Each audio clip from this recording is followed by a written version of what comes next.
Il y a des moments qui restent gravés à jamais dans notre mémoire. Certains sons et certaines odeurs qu'on n'oublie jamais.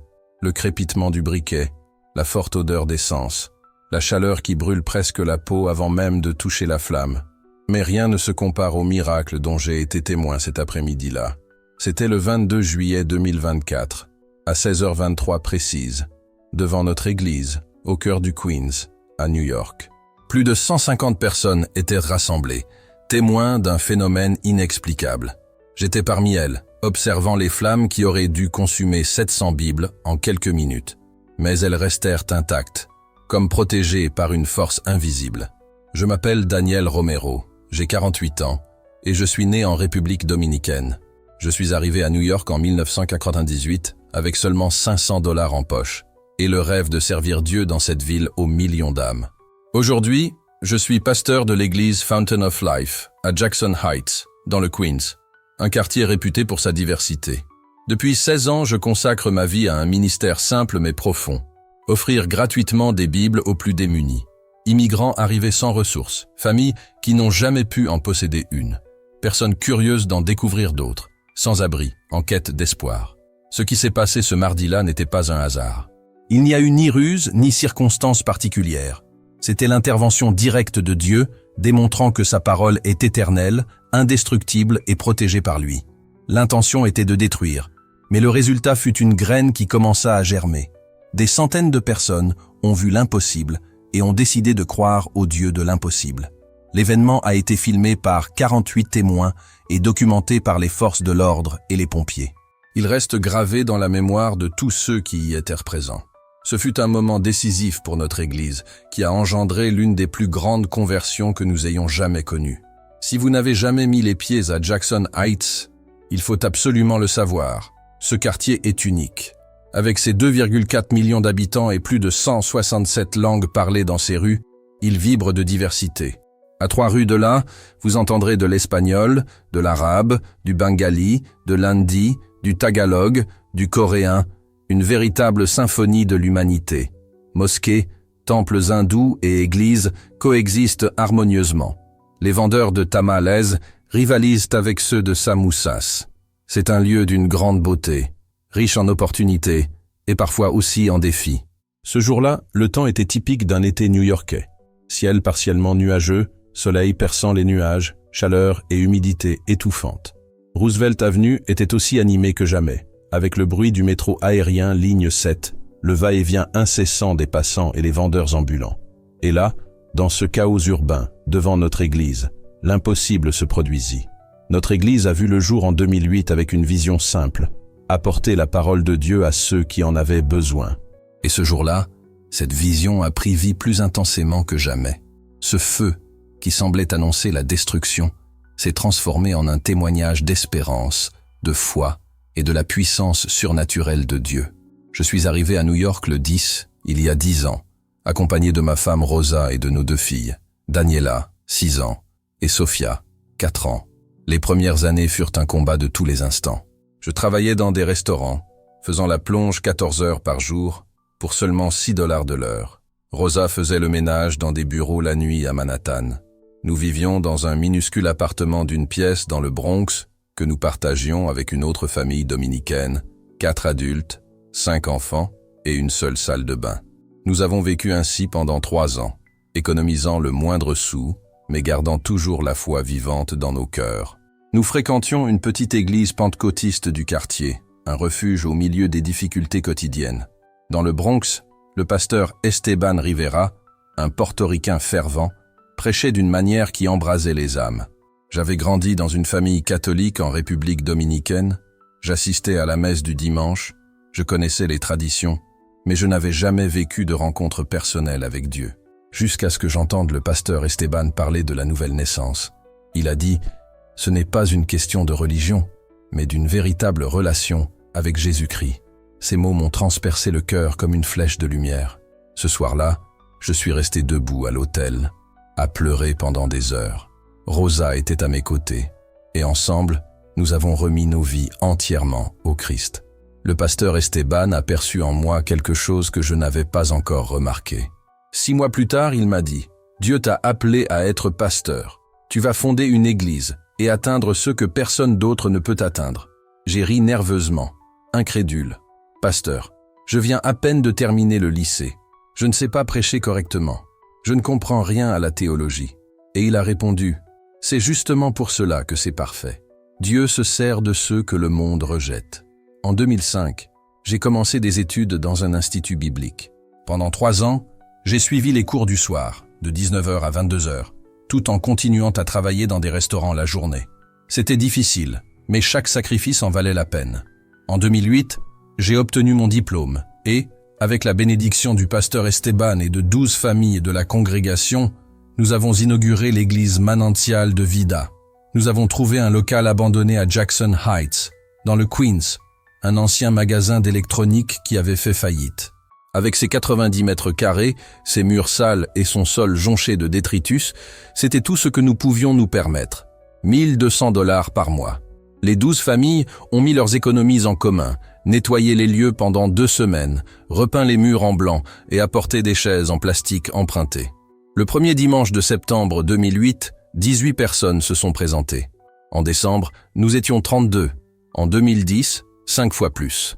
Une croissance lente mais régulière, avec des familles ouvrières de toute l'Amérique latine, dominicains, équatoriens, colombiens, mexicains, toutes en quête de Dieu au milieu de la folie new-yorkaise. En 2011, quelque chose a changé en moi. Un matin, alors que je prêchais sur Marc 16-15, « Allez dans le monde entier et prêchez l'évangile à toute la création », j'ai entendu une voix claire en moi. « Daniel, comment connaîtront-ils l'évangile s'ils n'ont pas de Bible ?» Cette question m'a paralysé. J'ai regardé mon assemblée, environ 70 personnes à l'époque, et j'ai réalisé quelque chose de choquant. Moins de la moitié possédait sa propre Bible. Certains la partageaient, d'autres écoutaient simplement ma lecture en chair, et beaucoup n'en avaient tout simplement jamais possédé. C'est à ce moment-là que j'ai compris qu'il fallait que cela change. Je n'avais que 10 ou 15 $, assez pour acheter une Bible. Mais cette nuit-là, je n'arrivais pas à dormir. Assise avec Rosa, je lui ai confié mon chagrin. Elle m'a regardé avec ses yeux pleins de sagesse et a dit « Alors, il faut faire quelque chose ». Le dimanche suivant, je suis monté en chair et j'ai partagé ma conviction avec l'assemblée. « Frères et sœurs, ai-je dit, Dieu m'a montré que des milliers de personnes dans le Queens ont besoin de Bibles et n'ont aucun moyen de s'en procurer. Nous allons lancer un service de distribution gratuite. Quiconque désire une Bible pourra en recevoir une gratuitement. » La réponse de l'Église fut immédiate et enthousiaste. Nous avons fait une collecte spéciale et récolté 280 $. Avec cet argent, j'ai acheté des Bibles en espagnol auprès d'un distributeur chrétien de Brooklyn. Le samedi suivant, 5 frères de l'Église et moi-même nous sommes rendus sur Roosevelt Avenue avec des cartons remplis de Bibles. Nous avons installé une table pliante sur le trottoir avec une simple pancarte. Bible gratuite. La réaction des gens fut immédiate. La première à s'approcher fut une équatorienne d'environ 70 ans. « Ignome, sont-elles vraiment gratuites ?» demanda-t-elle, méfiante. « Oui, madame, prenez celle que vous voulez, » répondis-je. Elle tenait une Bible de ses mains tremblantes et se mit à pleurer. « J'ai 70 ans, » dit-elle en sanglotant, « et c'est la première Bible que je possède. » À cet instant, je compris que j'avais trouvé ma véritable vocation. Au cours des 13 années suivantes, de 2011 à 2024, le ministère a connu une croissance bien au-delà de tout ce que j'aurais pu imaginer. Nous avons commencé par distribuer 40 Bibles le premier mois. À la fin de l'année, nous en avions déjà distribué 250. En 2012, 600. En 2013, 950. Année après année, le nombre n'a cessé d'augmenter. La croissance de l'Église a été parallèle à celle du ministère biblique. En 2015, nous comptions 140 membres. En 2020, 280. Et en juillet 2024, 380. Nous réunissant chaque dimanche dans un espace plus grand sur Roosevelt Avenue. Chaque nouvelle personne touchée par la foi était directement liée à la distribution de la Bible. Sur les 14 500 Bibles distribuées entre 2011 et 2024, au moins 18 personnes sont venues dans notre église ou d'autres églises de la région en disant « J'ai reçu une Bible gratuitement de votre part et je souhaite en savoir plus sur Jésus. » Cependant, tout le monde n'a pas réagi avec enthousiasme. Au début, c'était anodin. En 2013, un imam d'une mosquée voisine nous a demandé de cesser de distribuer des Bibles près de chez lui. Nous lui avons répondu respectueusement « Frère, c'est un espace public. Nous avons le droit constitutionnel de partager notre foi. » En 2015, un groupe de militants laïcs a organisé une contre-manifestation avec des livres scientifiques à seulement 30 mètres de notre stand. Nous les avons laissés faire. Nous avons fait le nôtre. La situation s'est envenimée en 2019. Un homme s'est approché de notre table, a saisi 3 Bibles, les a jetées à terre et les a piétinées en criant en arabe. Certains frères ont voulu l'affronter, mais j'ai dit « Laissez-le tranquille, nous n'allons pas nous battre ». Il est parti, et nous avons ramassé les Bibles, les avons nettoyées et avons continué à les distribuer. Après la pandémie en 2021, de retour dans la rue, nous avons constaté un comportement récurrent. Un groupe de jeunes du Moyen-Orient, toujours les mêmes, 8 ou 10, nous filmaient, prenaient des photos et discutaient entre eux en arabe, parfois en anglais. Ils disaient « Ces chrétiens sèment la confusion parmi nous. Ils essaient de convertir les musulmans par leur propagande. » Malgré cette opposition, nous sommes restés fermes, convaincus d'accomplir la volonté de Dieu. En mars 2023, l'église a été vandalisée. Je suis arrivé un lundi matin et j'ai trouvé les vitres brisées et la porte taguée. Arrêtez de convertir les musulmans, arrêtez de convertir les musulmans. Nous avons appelé la police, qui a enregistré l'incident et a déclaré qu'une enquête serait menée, mais les coupables n'ont jamais été retrouvés. Nous avons réparé les vitres, nettoyé la peinture, prié et repris le cours de notre vie. En octobre de la même année, nous avons reçu une lettre anonyme dans la boîte aux lettres de l'église. Rédigée en anglais avec de nombreuses fautes de grammaire, elle disait « Pasteur Daniel, vous vous faites des ennemis. Cessez de donner des Bibles aux musulmans, sinon il y aura des conséquences. » Ce soir-là, j'ai convoqué une réunion d'urgence avec les responsables de l'église. Nous étions 7, ma femme Rosa, moi-même et 5 frères qui m'accompagnaient depuis le début. Je leur ai montré la lettre et j'ai dit « Frères et sœurs, la situation devient grave. Si certains souhaitent se retirer du ministère biblique, je le comprendrai. » Personne n'a cédé. Sœur Mercedes, une Colombienne de 55 ans qui distribuait des Bibles avec moi depuis 10 ans, a parlé au nom de tous. « Pasteur Daniel, nous savons ce que nous faisons. Nous n'abandonnerons pas. Nous savions que répandre la parole de Dieu susciterait toujours de l'opposition. L'ennemi ne s'attaque jamais à ce qui ne le nuit pas.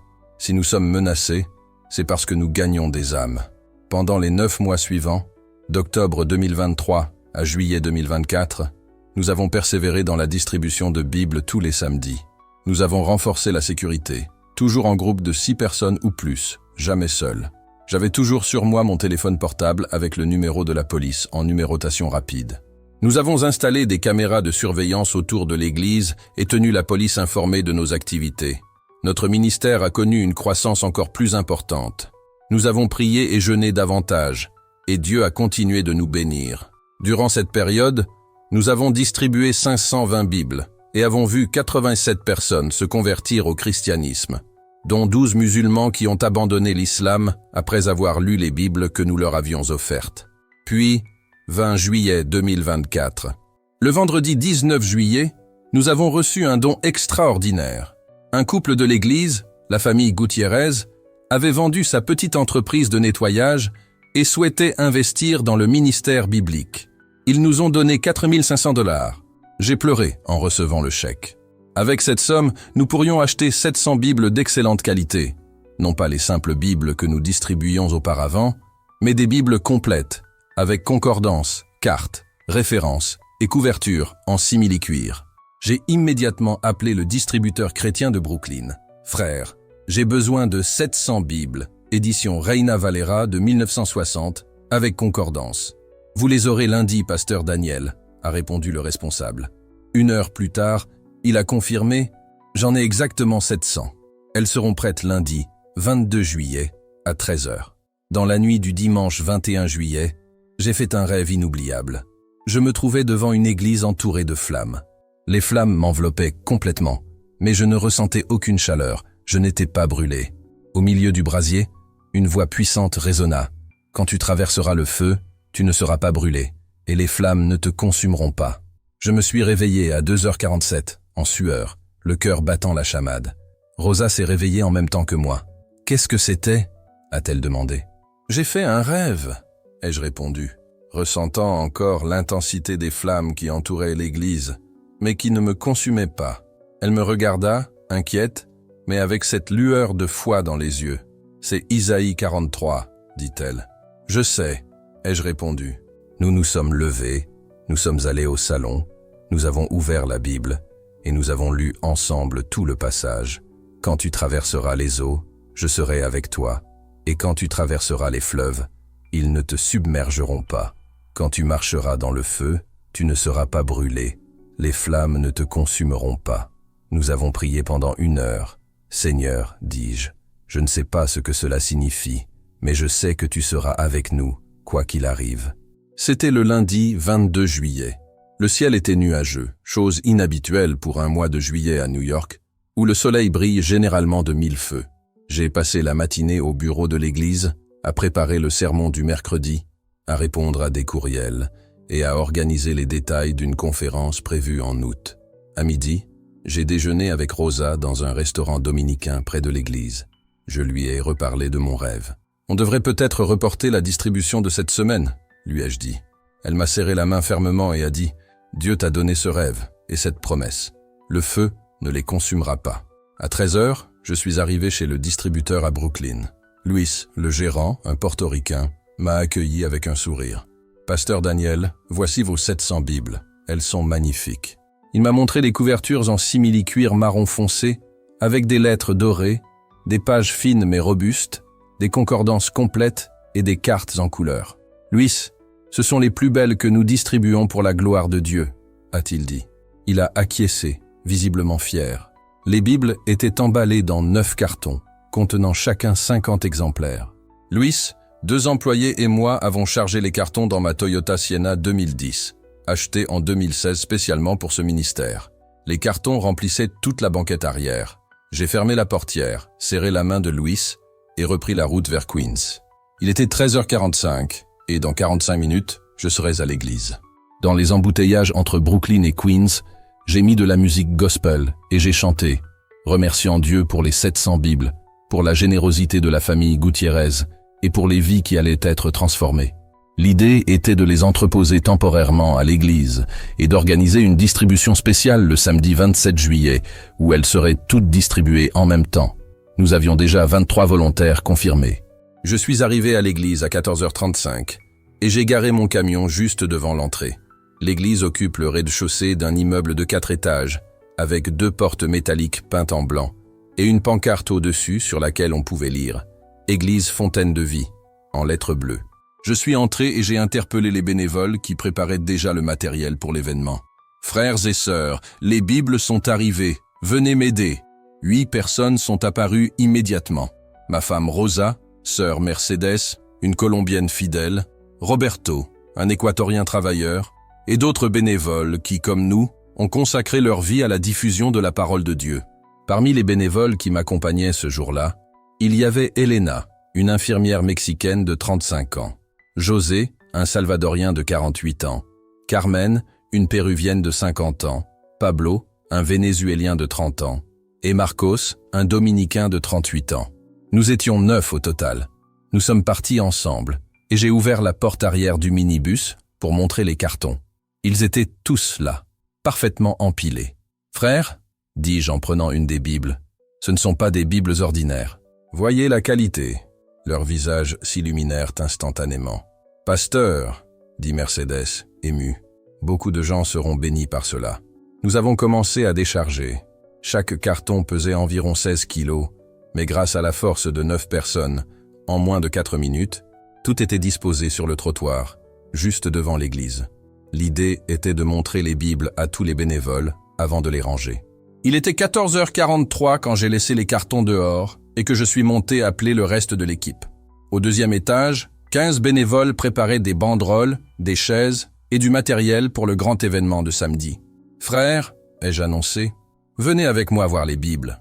Vous devez constater leur qualité. » Nous sommes restés à l'intérieur pendant 2 minutes peut-être. Mais quand nous sommes redescendus, j'ai eu un choc. 9 hommes entouraient les cartons. Ils étaient vêtus de façon décontractée, mais tous portaient de longues barbes, certains un turban, d'autres de grandes boucles d'oreilles. Ils semblaient avoir entre 25 et 45 ans. J'en ai immédiatement reconnu 3. Ils appartenaient au groupe qui venait toujours nous filmer lors de nos distributions de Bibles. L'un d'eux se tenait debout sur une des caisses. Les bénévoles que j'avais laissés dehors se tenaient à l'écart, tendus et effrayé. J'ai pris une grande inspiration. « Excusez-moi, dit-il d'un ton ferme en s'approchant d'eux. Ces cartons sont à nous. Veuillez descendre. » L'homme descendit lentement, les yeux fixés sur les miens. Il était grand, le teint mat, avec une barbe épaisse et un regard intense et froid. Il parlait anglais avec un fort accent du Moyen-Orient. « Vous êtes le pasteur Daniel, n'est-ce pas ?»« C'est moi, ai-je répondu. »« Qui êtes-vous » ?»« Mon nom n'a aucune importance. Ce qui compte, c'est ce que vous avez fait. Distribuer ces livres à notre peuple, tromper les musulmans, essayer de les convertir. » Roberto, l'ouvrier du bâtiment équatorien, fit un pas en avant. « Frère, nous ne voulons pas nous disputer. Ces Bibles sont pour tous ceux qui en veulent une. Si tu n'en veux pas, c'est ton droit, mais laisse-nous travailler en paix. » L'homme l'ignora complètement. Il fit un geste de la main. C'est alors que nous l'avons vu. 4 des 9 hommes ont sorti des bidons en plastique, des litres, remplis d'un liquide transparent. L'odeur m'a immédiatement pris au nez. Essence. J'ai eu la nausée. « Qu'est-ce que tu comptes faire ?» ai-je demandé, même si je connaissais déjà la réponse. « Brûlons ces livres de corruption », répondit le chef sans ciller. « Brûlons chacune de ces Bibles ici même, devant votre église, et devant vous tous. » Mercedes n'a pas pu se contenir. « Vous ne pouvez pas faire ça. Ces Bibles sont pour les familles qui en ont besoin. » L'un des hommes répondit, dans un anglais pâteux dû à la colère. « Ces Bibles sont de la propagande visant à détourner les musulmans du vrai Dieu. Vous, les chrétiens, trompez notre peuple depuis des années. Aujourd'hui, nous envoyons un message. » J'ai voulu prendre mon téléphone portable pour appeler la police. Mais avant que je puisse composer un numéro, un des jeunes hommes, âgé d'environ 28 ans, m'a arraché le téléphone des mains. « Pas encore, pasteur, » dit-il en brandissant le téléphone. « Vous allez regarder. Tout le monde regardera. » Cet après-midi-là a pris une tournure que je n'aurais jamais pu imaginer. Roosevelt Avenue était toujours animée, mais à cet instant précis, il sembla que tout le quartier s'était figé pour observer la scène. Les piétons ralentirent, les commerçants sortirent sur le pas, les automobilistes réduisirent leur vitesse pour tenter de comprendre ce qui se passait. En quelques secondes, des dizaines de personnes nous entouraient, une quarantaine, peut-être plus. C'était comme si un silence pesant, celui qui précède l'orage, s'était abattu sur tout. « Appelez la police !» ai-je crié, sentant mon cœur s'emballer. Certains habitants ont même décroché le téléphone, mais les hommes qui entouraient nos cartons de Bible n'ont manifesté aucune inquiétude. Au contraire, ils semblaient parfaitement maîtriser la situation. Le chef du groupe ouvrit un bidon d'essence.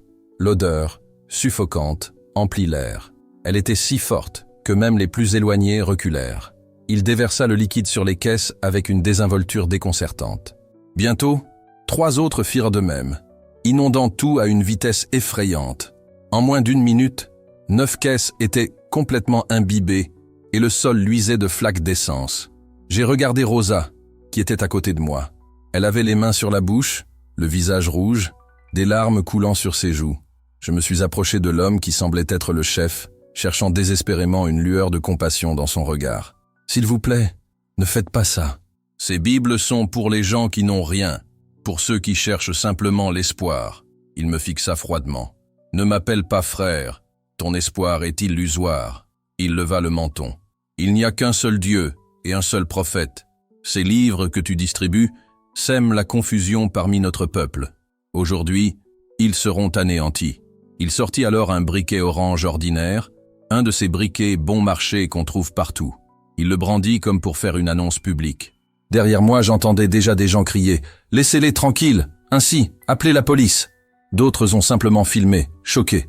Je me suis tourné vers les bénévoles, la plupart tremblants, certains en pleurs.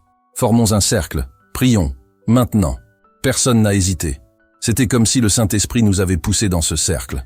Nous nous sommes tenus la main là, sur le trottoir sale, devant les flammes qui n'avaient pas encore pris naissance, mais qui étaient déjà proches. Ma voix était étranglée. « Père, tu as dit que ta parole ne passe pas, qu'elle demeure éternellement. Nous sommes sans force. Nous n'avons que toi. Accomplis un miracle. Empêche ce mal. » C'est alors que le cliquetis du briquet déchira l'air. Le chef jeta le briquet allumé sur les caisses. À l'instant précis où il toucha l'essence, une explosion de flammes jaillit, telle une muraille vivante. Personne n'eut le temps de réagir. Ce fut instantané. Les flammes s'élevèrent à 2 mètres de hauteur, rugissant comme animées d'une vie propre. La chaleur me frappa le visage comme si j'étais dans la gueule d'un four. Instinctivement, tous battirent en retraite, même ceux qui avaient déclenché l'incendie. La foule hurlait, certains couraient, d'autres restaient figés. Une épaisse fumée noire s'élevait, visible de loin. C'était comme assister impuissant à un cauchemar qui se déroulait sous nos yeux. Les 9 hommes reculèrent, mais ne partirent pas. Le chef contemplait le feu comme s'il admirait son œuvre. Il cria quelque chose en arabe, puis, me regardant droit dans les yeux, dit en anglais « Voilà ce qu'on fait de vos faux livres. Voilà la justice. » Je me suis agenouillé sur le trottoir, les larmes ruisselant sur mes joues. Ce n'était pas à cause du papier brûlé, ni à cause des cartons, mais à cause de ce que chaque Bible représentait. 700 familles en quête d'espoir, des enfants rêvant de les lire, des personnes âgées qui n'en avaient jamais possédé, des musulmans curieux de connaître Jésus, des sans-abri en quête de réconfort. Tout était sur le point de disparaître sous les coups de la haine humaine. Le feu s'est propagé rapidement. L'essence a réduit le carton en cendres presque instantanément. J'ai vu les cartons se désintégrer, des fragments calcinés tomber au sol. La chaleur m'atteignait la peau même à près de 6 mètres de distance, comme si un four en feu me touchait. Autour de moi, des volontaires pleuraient, certains priant à voix haute, d'autres en silence, les yeux fermés, cherchant protection. Rosa avait le visage enfoui dans ses mains et sanglotait doucement. 1 minute passa. Les caisses avaient pratiquement disparu, mais les flammes continuaient de brûler haut, voraces, consumant tout sur leur passage. 2 minutes. Et puis, quelque chose se produisit, quelque chose d'imprévisible. Les Bibles, désormais complètement exposées, restèrent intactes. Je m'attendais à ce que le feu les consume en quelques secondes, mais pas une seule page ne fut carbonisée. 3 minutes. Les boîtes avaient disparu, ne laissant que des cendres. Et pourtant, les 700 Bibles étaient toujours là, empilées, intactes, comme si Dieu lui-même les avait protégées de ses propres mains. 4 minutes. Le feu brûlait encore, mais je ne pouvais pas les toucher. J'essuyais mes larmes et regardais de plus près, protégeant mon visage de la chaleur intense. Mercedes s'approcha, la voix tremblante. « Pasteur Daniel, les Bibles, elles ne brûlent pas. » Roberto, les yeux mi-clos à cause de la fumée, ajouta « C'est impossible, tout devrait être détruit. » La foule commença à le remarquer. Des murmures se répandirent en plusieurs langues. « Tu as vu ça? Les livres ne brûlent pas.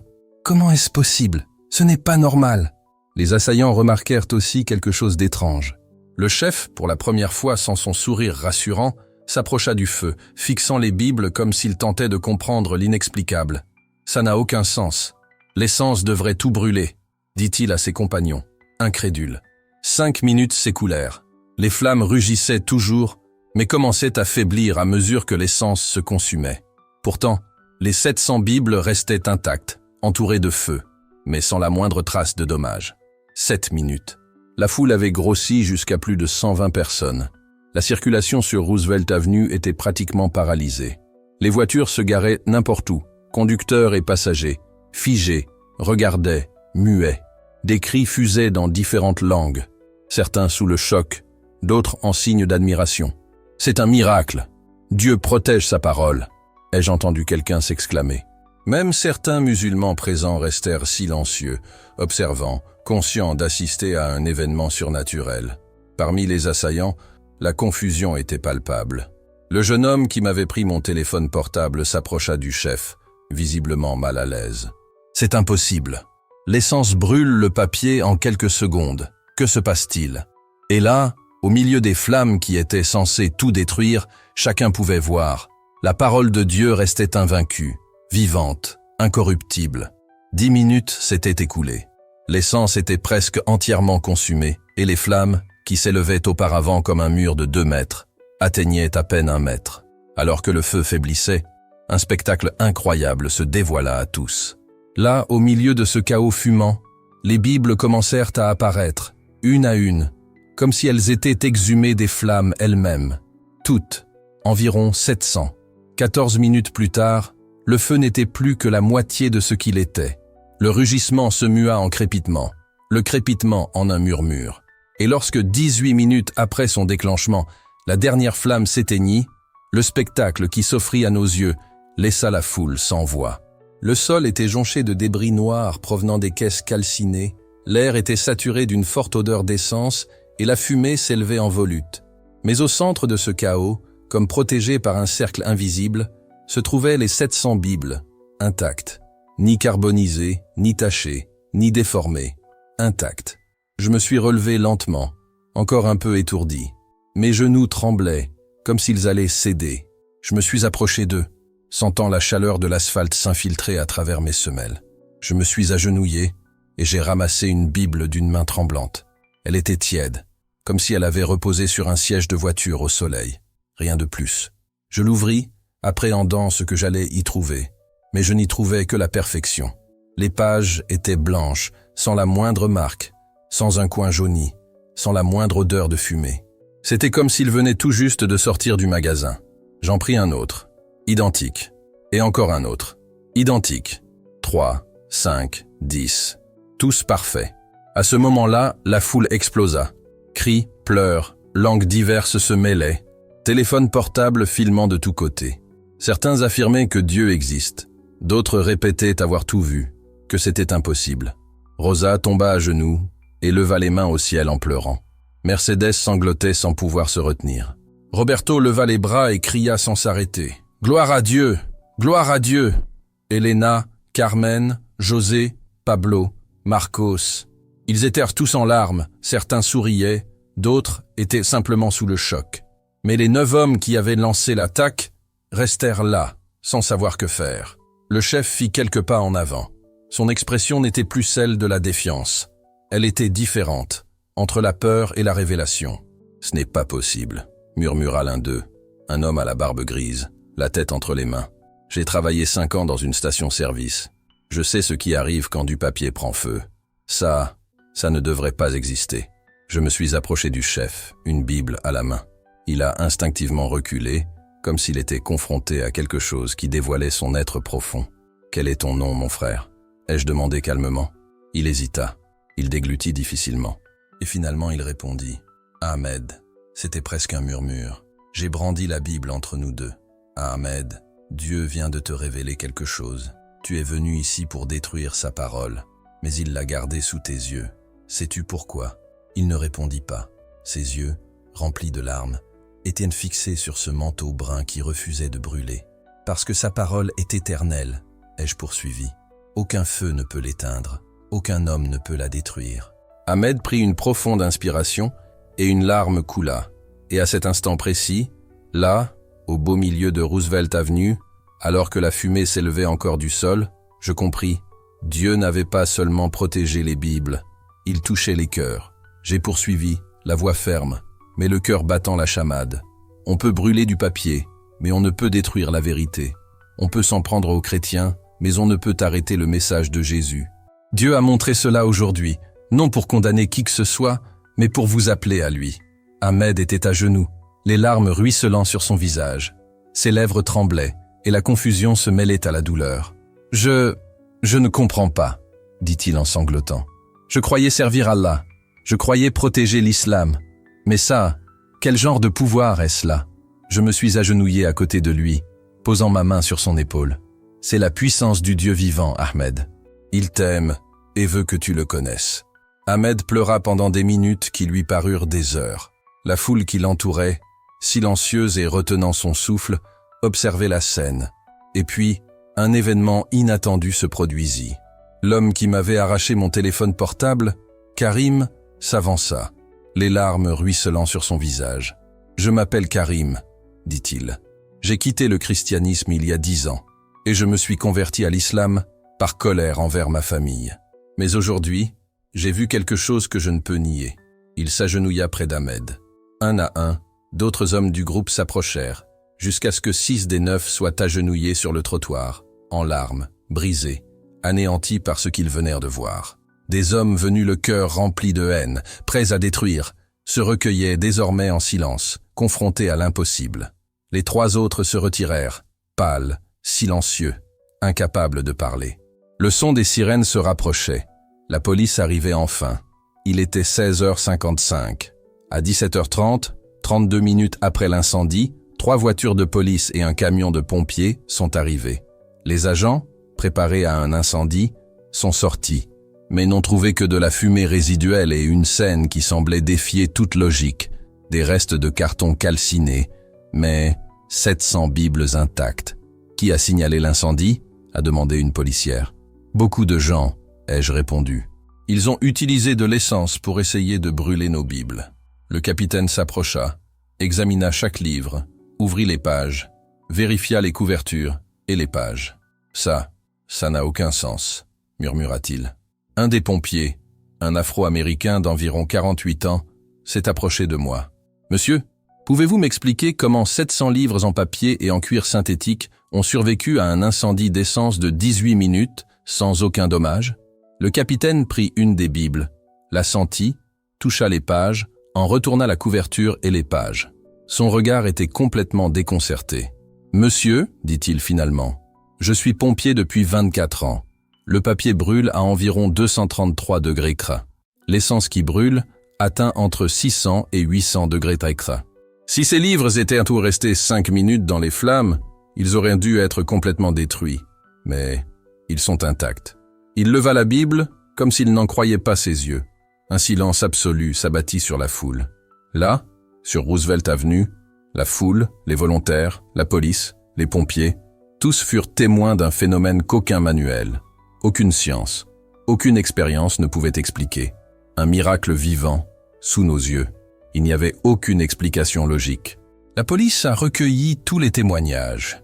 Le mien, ceux des 23 volontaires, celui d'Ahmed, celui des 5 autres hommes restés sur place, ainsi que ceux d'une trentaine de personnes présentes qui avaient tout vu.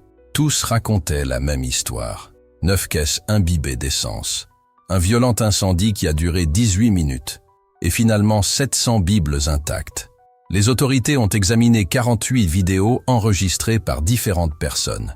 Chaque enregistrement montrait la même scène. Le feu brûlait, rugissait, s'élevait haut, consumait l'essence et le carton, mais les Bibles sont restées intactes. Ahmed et les 5 autres ont été arrêtés pour incendie criminel, vandalisme et trouble à l'ordre public. Alors qu'on leur passait les menottes, Ahmed m'a regardé, les yeux rouges et gonflés d'avoir pleuré. « Pasteur Daniel, dit-il, la voix brisée, je ne sais plus quoi croire. Tout ce que je croyais savoir, crois en Jésus, ai-je répondu doucement. Il t'appelle, Ahmed. Je viendrai te voir, je te le promets. » Pendant que les 6 personnes étaient conduites aux voitures de police, la foule continuait de grossir. À 17h15, plus de 200 personnes étaient rassemblées devant l'église. La circulation était complètement bloquée sur Roosevelt Avenue. Les vendeurs ambulants abandonnaient leurs étals, les habitants sortaient de leurs appartements et commerces. Tous voulaient voir les Bibles que les flammes avaient épargnées. Rosa me regarda avec appréhension. « Daniel, que faisons-nous des Bibles ?» Mercedes a ajouté, avec émotion. Devrions-nous les distribuer maintenant? Oui, ai-je répondu. Dieu a accompli un miracle visible. Partageons sa parole pendant que nous avons l'attention de tous.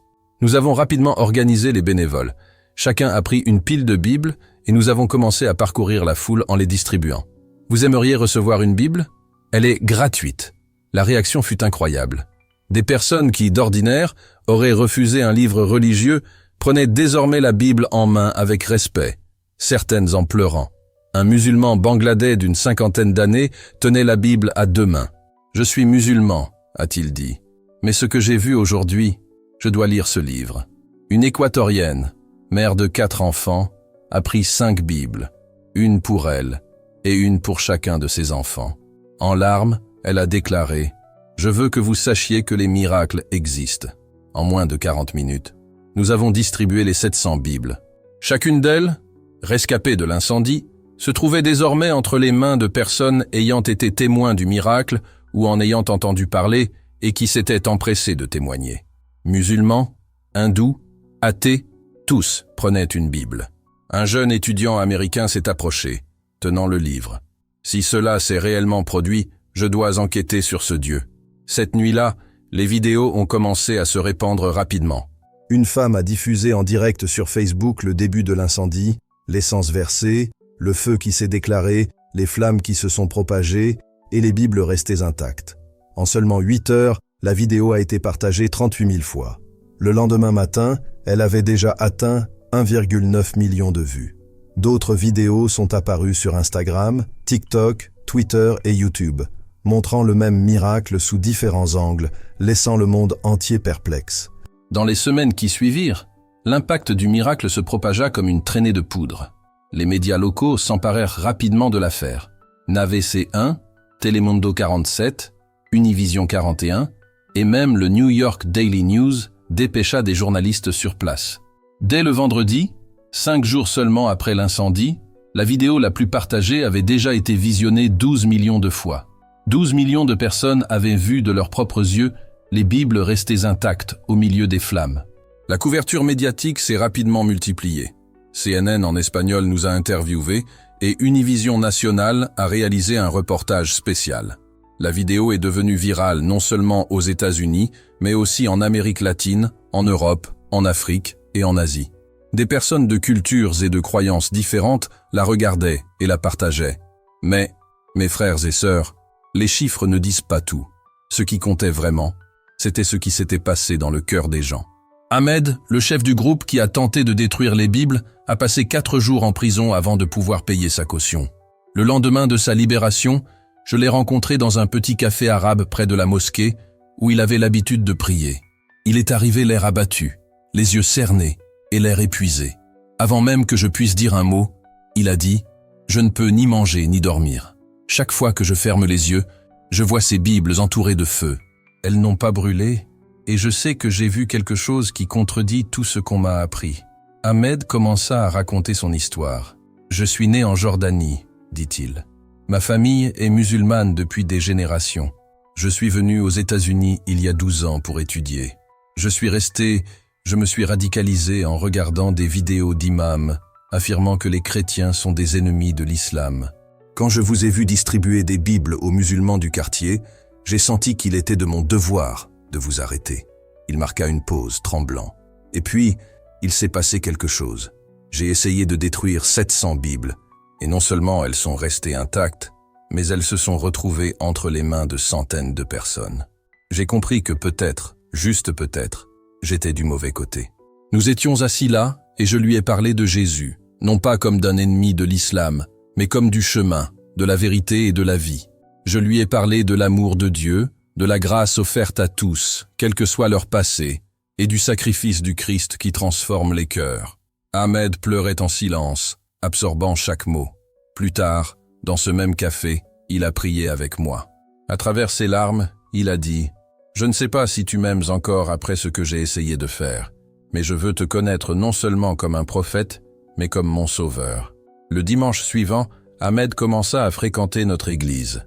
Il arriva craintif, s'imaginant être rejeté, mais la congrégation l'accueillit avec des étreintes, des larmes et une joie sincère. Les 5 autres hommes emprisonnés connurent eux aussi une transformation. 4 d'entre eux se convertirent au christianisme dans les semaines qui suivirent. Karim, qui avait abandonné le christianisme pour se convertir à l'islam, revint avec une ferveur renouvelée. Il déclara « J'ai essayé de fuir Jésus pendant 10 ans, mais il n'a jamais cessé de me chercher. » 2 autres fréquentent régulièrement l'église, tandis que Rachid, toujours en proie au doute, continue de venir y chercher des réponses. Les 3 qui sont partis sans un mot ne sont pas revenus, mais nous continuons de prier pour eux. Dieu a démontré avec puissance et évidence que sa parole est éternelle, que rien ne peut la détruire et qu'il peut transformer même les cœurs les plus endurcis. Cet événement n'était pas seulement un miracle de protection matérielle des Bibles, c'était un miracle de transformation profonde, de réconciliation et d'espoir dont l'écho continuera de résonner longtemps. Au fil des jours, nous avons commencé à comprendre que le miracle n'avait pas seulement été un événement extraordinaire pour ceux qui étaient au présent, il portait des fruits bien plus grands que nous ne l'avions imaginé. Parmi les quelques 200 personnes qui ont reçu une Bible cet après-midi-là, 134 personnes sont revenues dans notre église au cours des semaines suivantes, animées par la curiosité et la soif de comprendre le Dieu qui avait si visiblement protégé sa parole. Et le plus impressionnant, sur ces 134 personnes, 96 d'entre eux ont donné leur vie au Christ. Grâce à cette journée inoubliable, 96 personnes ont trouvé l'espoir, le salut et un nouveau départ. Notre communauté, qui comptait auparavant environ 380 membres, a connu une croissance inattendue. En 4 mois, Nous avons touché plus de 900 personnes, soit presque 3 fois plus. Nous avons même dû chercher un lieu plus grand pour nous réunir. Aujourd'hui, nous sommes installés dans un ancien théâtre rénové. Et malgré cela, les offices du dimanche affichent presque toujours complets. Mais les statistiques ne disent pas tout. Le véritable impact se révèle dans les histoires individuelles.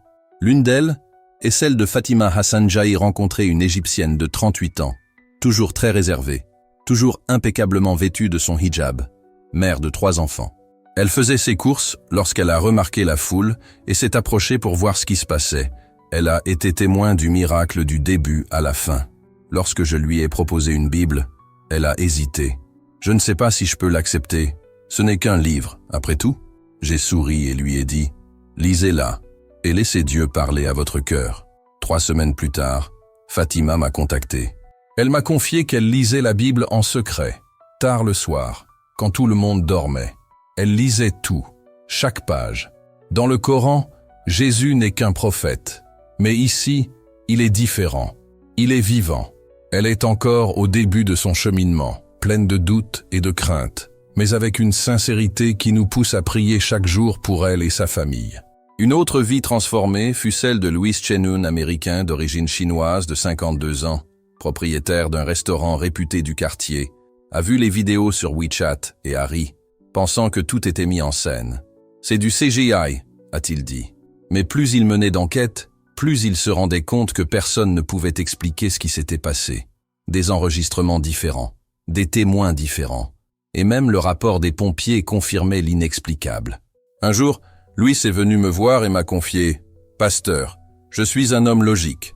Je me fie aux chiffres, aux preuves, et tout ce que j'ai découvert me dit que Dieu est intervenu à ce moment-là. S'il est aussi réel, alors je dois le connaître. » 2 mois plus tard, Louis s'est fait baptiser, avec un sourire qui semblait être celui de quelqu'un qui avait enfin trouvé la pièce manquante de son puzzle.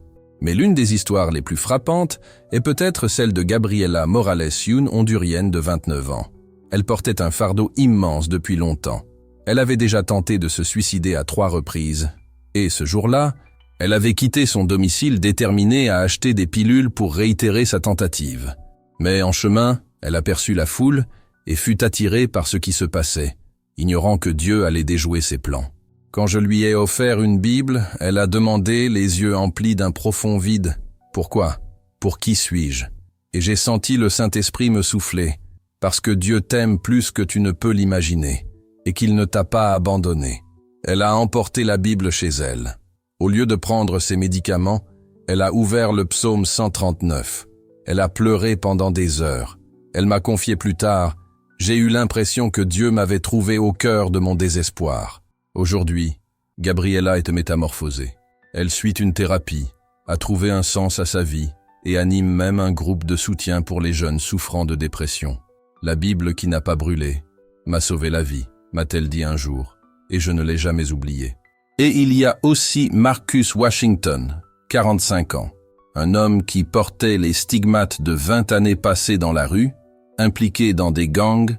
Marcus Washington a passé 12 ans en prison à payer pour ses erreurs passées liées au trafic de drogue. À sa sortie, il a tenté de se reconstruire, mais la culpabilité le rongeait. « J'ai vendu du poison à mon propre peuple », m'a-t-il confié, la voix brisée. « J'ai ruiné des familles, j'ai détruit des vies. Je ne peux imaginer que Dieu puisse me pardonner. » Puis il vit la vidéo du miracle sur YouTube. Quelque chose se brisa en lui. Si Dieu pouvait protéger du papier et de l'encre entourée de feu, pensa-t-il, peut-être pouvait-il aussi sauver le désespoir qu'il habitait.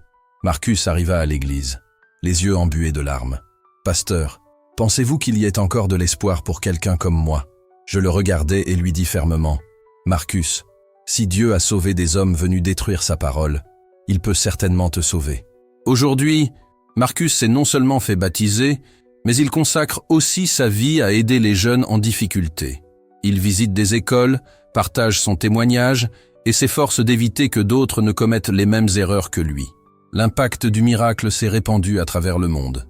Des vidéos sont devenues virales en Amérique latine, en Europe, en Asie et en Afrique. Des pasteurs du Mexique, de Colombie, d'Argentine et d'Espagne m'ont écrit « Frère Daniel, ce miracle nous a encouragés à continuer de prêcher malgré l'opposition.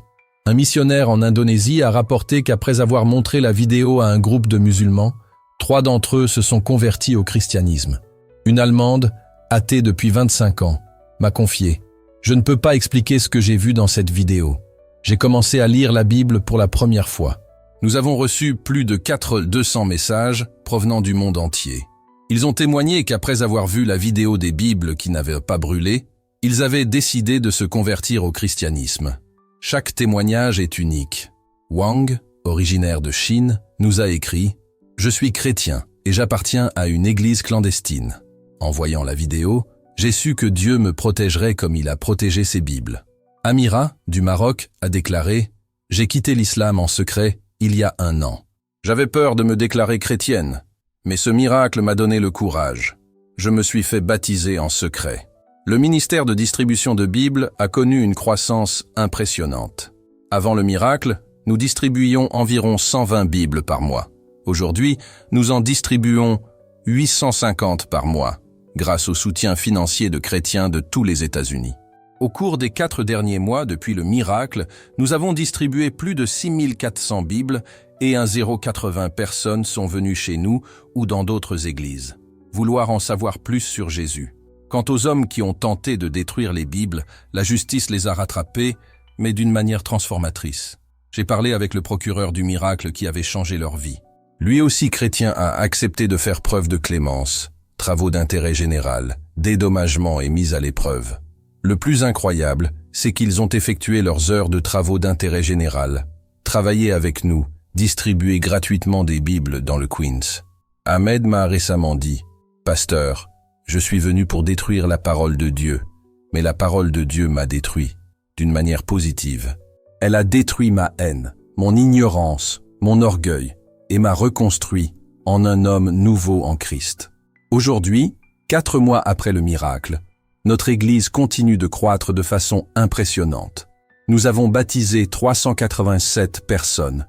Durant cette période, nous avons implanté 3 nouvelles églises, une dans le Bronx, une autre à Brooklyn et une à Manhattan, toutes dans le but d'atteindre les immigrants et de distribuer des Bibles à ceux qui ont besoin d'entendre parler de Jésus. La vidéo originale a atteint 28 millions de vues combinées sur toutes les plateformes. 28 millions de personnes ont vu de leurs propres yeux que Dieu protège sa parole. Frères, sœurs, si vous lisez ceci, ce n'est pas par hasard. Dieu a un dessein en vous apportant ce témoignage aujourd'hui. Peut-être doutez-vous de son existence. Ce miracle, enregistré en 48 minutes, auquel ont assisté 156 personnes et qui a fait l'objet d'une enquête des autorités, vous dit « Dieu est réel et sa puissance est indéniable ». Peut-être avez-vous été blessé par des chrétiens imparfaits ou par des églises qui vous ont déçu. Ahmed a été radicalisé par des extrémistes. Karim a souffert aux mains de sa propre famille chrétienne. Mais tous deux ont découvert que Dieu n'est pas comme ceux qui leur ont fait du mal.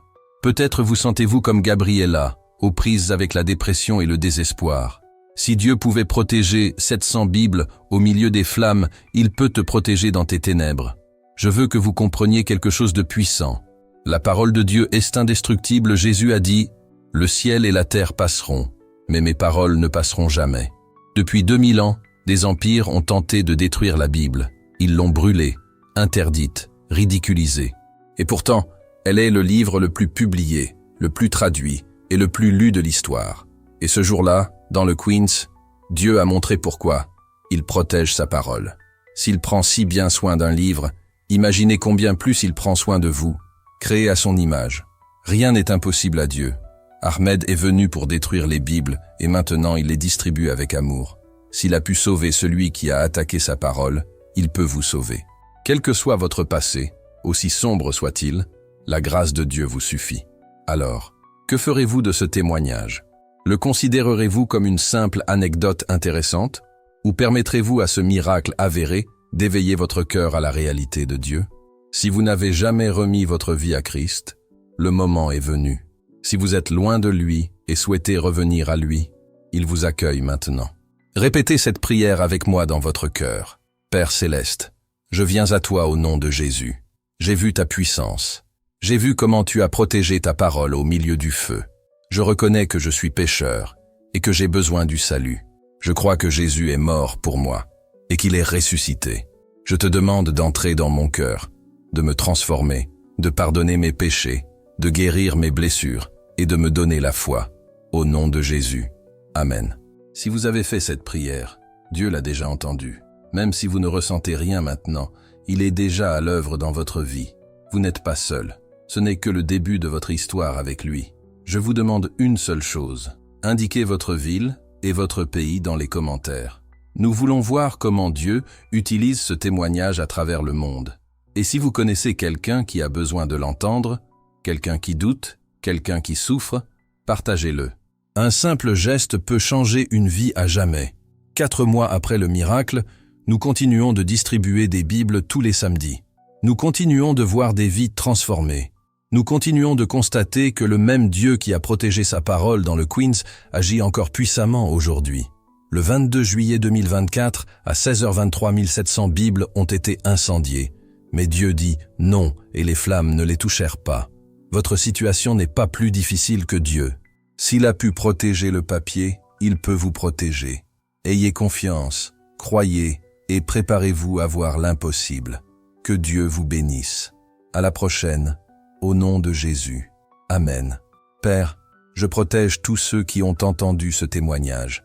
Que la même puissance qui a protégé 700 Bibles les protège dans leur propre combat et qu'ils voient tous ta gloire, comme nous l'avons vu ce jour-là. Au nom de Jésus.